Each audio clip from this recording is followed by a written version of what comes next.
साल 1945 दिल्ली का लाल किला।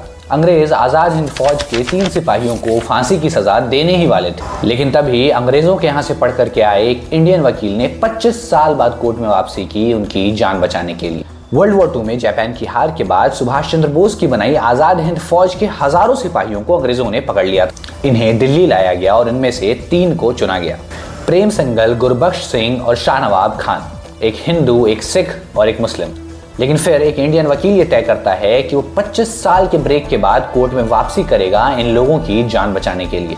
ट्रायल शुरू होता है किसी कोर्ट में नहीं, दिल्ली के लाल किले में। अंग्रेज चाहते थे कि पूरे देश के सामने इनका एग्जाम्पल बना करके इन्हें सजा दी जाए। अंग्रेजों ने तीनों के ऊपर देशद्रोह का चार्ज लगाया, लेकिन तभी इस वकील और पूरे डिफेंस ने कहा कि इनके ऊपर देशद्रोह लग ही नहीं सकता।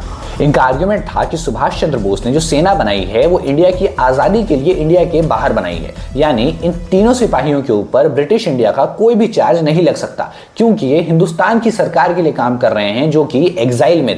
लेकिन इसके बावजूद 31 दिसंबर 1945 को इन तीनों को सजा सुना दी जाती।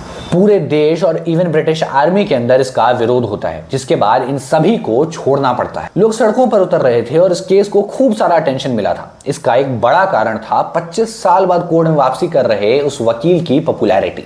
यह वकील था इलाहाबाद के सबसे रईस आदमी का बेटा और इस देश का पहला प्रधानमंत्री, जवाहरलाल नेहरू।